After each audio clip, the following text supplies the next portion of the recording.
কোটা বিরোধী আন্দোলনকে কেন্দ্র করে উত্তাল হয়ে উঠেছে বাংলাদেশ। এমনও পরিস্থিতিতে বাংলাদেশে আটকে পড়ে রয়েছে বহু ভারতীয় পড়ুয়া। ভারতের পাশাপাশি নেপাল, ভুটান, মালদ্বীপের পড়ুয়ারাও রয়েছে।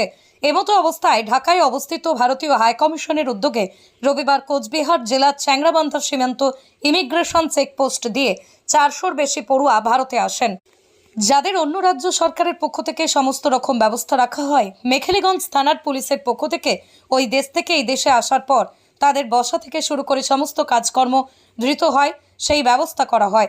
তাদের জন্যই বাসের ব্যবস্থা করা হয়েছে। ছাত্র আন্দোলন শুরু হবার পর বাংলাদেশে থাকা ভারতীয়দের মধ্যে একটা আতঙ্কের পরিস্থিতি তৈরি হয়।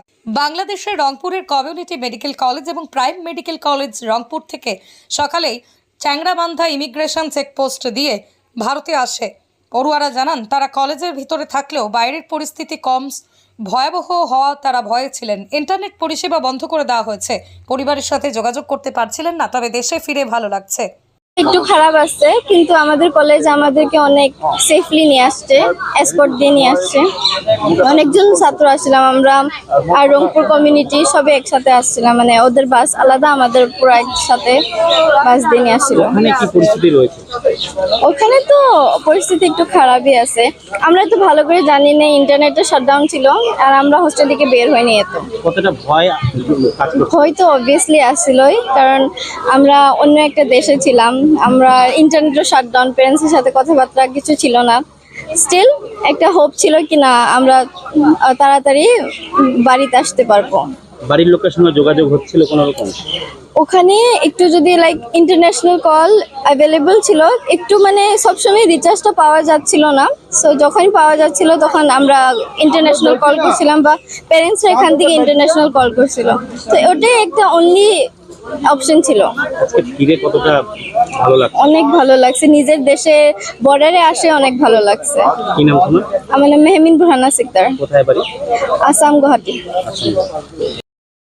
কতটা ভালো লাগছে আর কি? সুন্দর, অত্যাধিক ট্রেনে ছিলাম। হ্যাঁ, আমরা গার্জিয়ান হিসেবে কলেজ অথরিটির সাথে কথা বলছি। কলেজ অথরিটিকে হাজার হাজার ধন্যবাদ। বাংলাদেশ গভর্নমেন্ট, বাংলাদেশে যারা স্টুডেন্ট আন্দোলন করতেছে তাদেরকেও ধন্যবাদ। তারা রাস্তায় কোনো ধরনের ডিস্টার্ব করে নাই, কিন্তু পরিস্থিতিটা আরও 2 দিন আগে ডেভেলপ হতো যদি বাংলাদেশের গভর্নমেন্টের থেকে একটা জেনারেল অ্যানাউন্সমেন্ট থাকতো যে ফরেনার্সরা বাইর করার পরে আন্দোলন আমরা করবো, নেবে স্টুডেন্টরাও যদি একটা অ্যানাউন্সমেন্ট দিত যে আমরা 2 দিনে আন্দোলন বন্ধ রাখি, ফরেনার্সরা বাড়ায় যাওয়ার পরে আমরা আন্দোলন আবার শুরু করবো। ওই অ্যানাউন্সমেন্টটা থাকলে আমরা আরও সুখী হইতাম।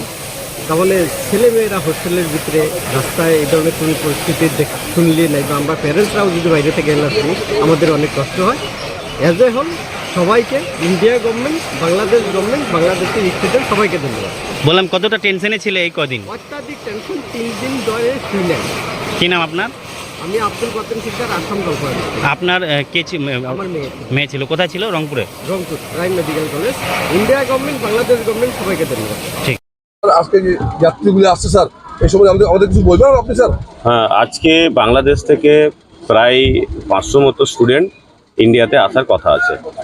তো তার মধ্যে ইন্ডিয়ান সিটিজেন আছেন, নেপাল, ভুটান, এই সমস্ত কান্ট্রির সিটিজেনও আজকে চ্যাংড়াবান্ধা ল্যান্ড পোর্টের মাধ্যমে ইন্ডিয়াতে আসছেন। তো পুরো প্রসেসটাই যে 500 জন স্টুডেন্ট এখানে আসছেন, পুরো প্রসেসটা যাতে সুষ্ঠুভাবে সম্পূর্ণ হয় তার জন্য পুলিশ এখানে আমাদের পুরো ব্যবস্থা আছে। কুচবিহার পুলিশ থেকে আমরা একটা পুলিশ অ্যাসিস্ট্যান্ট বুথ বানিয়েছি, যেখানে ছাত্ররা যে কোনো অসুবিধা হলে পুরো প্রসেসটাতে আমাদের কাছে সহযোগিতা নেবে। এবং তাছাড়াও সমস্ত জায়গাতে আমাদের পুলিশ মোতায়েন আছে পুরো প্রসেসটাকে সুষ্ঠুভাবে কমপ্লিট করার জন্য। তারপর এখান থেকে স্টুডেন্টরা যাতে করে তাদের নির্দিষ্ট ডেস্টিনেশনে চলে যেতে পারে তার জন্য আমরা ট্রান্সপোর্ট ব্যবস্থা করেছি।